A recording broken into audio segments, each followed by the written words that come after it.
Olive. I am the Director of Brand Development at Stateless, where we help build fashion startups. And today we're going to talk about brand positioning. And if you don't know what brand positioning is, that's quite all right. We'll cover it.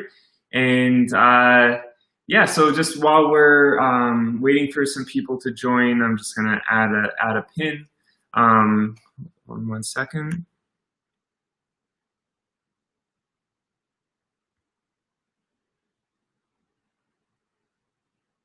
Pin comment, great. So yeah, we'll just give a second for people to join. But again, today we're talking about brand positioning. And so I'll just kind of cover the general principles of it and how I like to think about it, how I like to develop brand positioning, and then I can answer any questions that you guys have. So yeah, thank you everyone for joining. All right, we can go ahead and get started. So first, what is brand positioning? Brand positioning is the strategy you use to differentiate your company.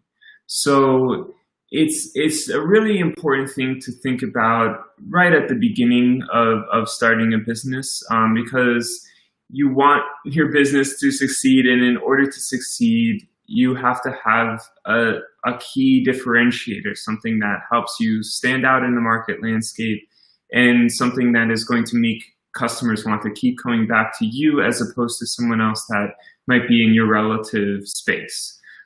So in developing a brand positioning, I break it down into three categories. One is getting to know your market landscape. Two is how are you filling a void or solving a problem in that market landscape.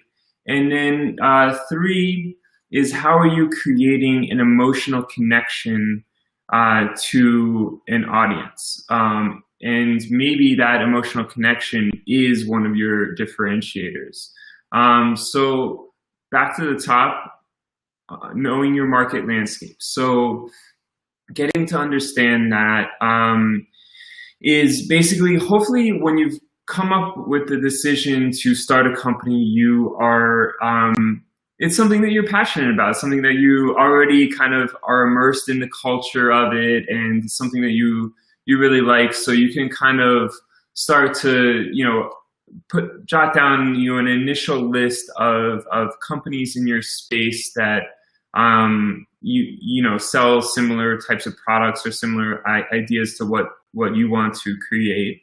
And then you want to do some thorough research to kind of go beyond that and maybe discover a couple other brands that are in your space that you don't know about. So you can do that by Google search, where you can just think about every possible angle of keywords and things in your space that can kind of lead to categories, subcategories that can lead to understanding brands that you discovering new brands in your space. And then also beyond Google, you want to search on Instagram, you want to search on Facebook, you want to talk to your friends and family, your friends of friends, your Tinder dates, just kind of understand, ask them, where are you buying this specific kind of product? And then you also, once you kind of have that list, and you feel like you have done a pretty exhaustive search and can kind of see the landscape, then you can assess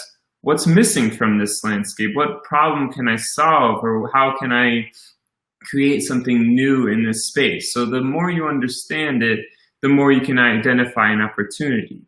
So that leads us to the second thing, which is what void are you filling in the market, or what problem are you solving?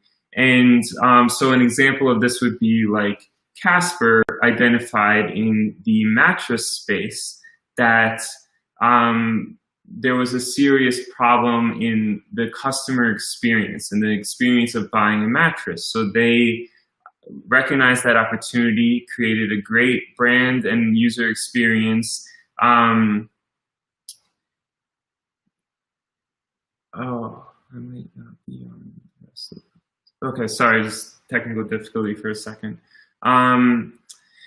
But yeah, so they recognize that opportunity, and so in order to kind of differentiate themselves, they really positioned themselves to be the sort of leaders of the new way of buying a mattress, and made it really easy and simple, and that was their key differentiator. And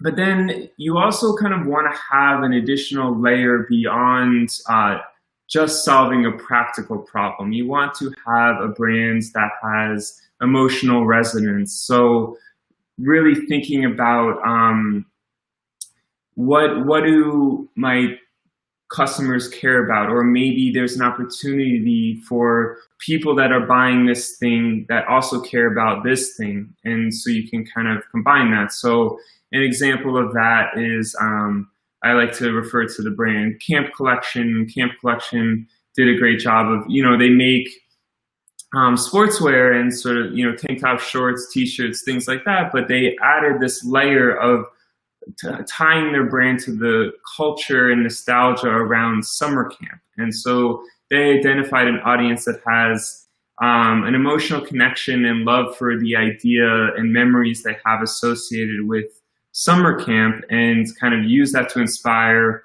what their clothing is and what their brand aesthetic is. And then that allowed them to kind of separate themselves from everyone else that's selling shorts and t-shirts and things like that, because now they have this sort of added layer of emotional connection and a reason for people to buy their shorts from them as opposed to someone else. So that's an example of a company that is purely founded really on an emotional connection as opposed to practical problem solving. But ideally, you want to create a company that has both, that is solving a problem, filling a void, and creating, has a brand, layers to the brand that create an emotional connection. So I can take you just quickly through some companies that I've started, and just take you through my thinking in how I kind of developed my brand positioning. So just give me a second. So one company is my shoe company called the Rafter Club. So with the Rafter Club, first, I knew I wanted to start a company that was in a category that I already had a deep understanding of and passion for, so that I had it, an initial, just like, I knew what questions to ask, I knew where to research, I knew where to kind of dig deeper, and what questions to ask to gain a deeper understanding of my market landscape. So that category was basketball. I have a lifelong love and understanding of basketball, and particularly basketball sneakers. It's just something that I've collected and cared about my whole life. So I knew when I was starting to assess the market landscape and wanting to start a company in that space, I knew where to look. I was already following a lot of these brands on Instagram. I already had an understanding of what that audience cared about because I was that audience. So that part was important. And then as far as the problem solving aspect of it, I chose to start a basketball dress shoe company because the opportunity that I saw was that dress shoes for men have been the same for over 100 years. And so if I could kind of bring the creativity and everything that goes into the development of basketball sneakers, I could create a new kind of dress shoe and kind of change that game and create the opportunity, like we were talking about with emotional connection. If I tie dress shoes to basketball, I'm creating the first form of emotional connection to a men's dress shoe that really exists, because there's no one really lining up out the door for the next release of the next Cole Haan the way that they do for a Jordan or something like that. So realizing that dress shoes to this point have only really served a practical purpose. So if you can kind of add a layer of emotional connection, you're creating a really strong differentiator to all of the other dress shoe brands that are out there. So I had the passion for it and inherent understanding of it, so I could ask the right questions to have an assessment of the market landscape and realize that there was no one really doing what I was doing, especially at my price point, kind of looking at the different sort of, anyone who was creating something slightly similar to the idea that I had, what are they selling it at? I found that they were selling it for over $1,000 a pair. So that's an opportunity. And then, realizing that basically, in talking to people, everyone is buying the same kind of shoes from the same place, and they actually really care about maybe having something different in their life that really can, fill this purpose in their wardrobe. So that's one example of just kind of how I assessed each of those three sort of things in developing a brand position. And then the other thing, another example is just Stateless, the company that I work for. We help build fashion startups, like I said at the top. And so in developing our brand positioning for that, first, when we entered the space, we were one of the first to offer fashion consulting and one of the first to offer the opportunity to have an outsourced team to develop your apparel and your brand for your company.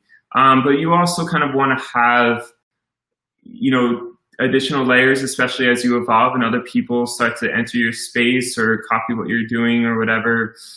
We wanted to know what are the important things that are going to keep us unique and keep the quality of our brand and message alive.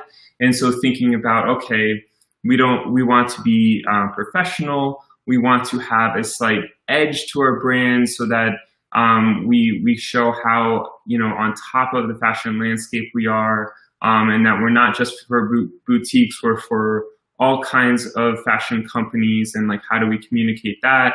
And just again, just continuing to think about this sort of what other companies are doing and how are we making sure that we continue to stand out. So it's not just brand positioning is not just at the top when you first starting your company, although that's the most important time, but it's also good to continue to assess it and continue to think, okay, what's important to us? What makes us stand out? Are we continuing to do that? Are other people starting to compete too heavily or do the same thing too much? Do we need to add, a new direction or think about ways that we can continue to stand out? So it's an ever ongoing process as much as it is a really key foundational process. So yeah, I feel like that covers it. I'll just to recap, it's brand positioning is what sets you apart. And in developing the thinking of what brand positioning is, you want to know what your market landscape is, what problem you're solving in that market landscape, and how are you creating an emotional connection to an audience. So now I'm happy to answer any questions. Again, I'm the director of brand development at Stateless, so I have a lot of experience in developing brands, and particularly fashion brands, and I oversee a team of graphic designers and writers and photographers and web developers. So I can answer questions that kind of cover that sort of broad category of creating a brand identity and how it all comes together. So just let you guys ask any questions. I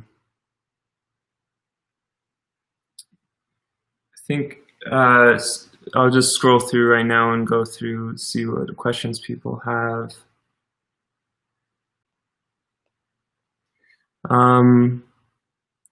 Do you enough business through Rafter Club to make a living, or is it something that supplements your overall income?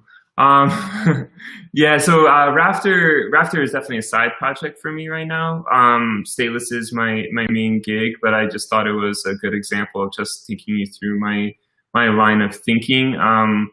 One thing that is super important that other than identifying an opportunity is having the investment dollars to really market it and get it out there, especially if you're introducing a new concept like I was, where I'm taking a thing that's been the same for 100 years and trying to reimagine it and create a new line of thinking in a space. That's definitely a good opportunity, but it requires a lot of money to educate people on that and get people connected to it. So I just haven't done the marketing for it yet because I'm really right now focused on my clients and developing all of their brands.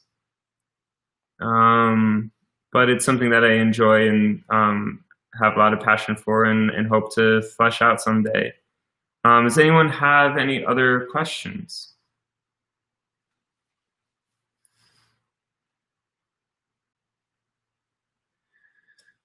All right. So if no one else has any other questions, I really appreciate you tuning in, and I really appreciate your time. And you can reach us at stateless on Makers Row, so makersrow.com/stateless.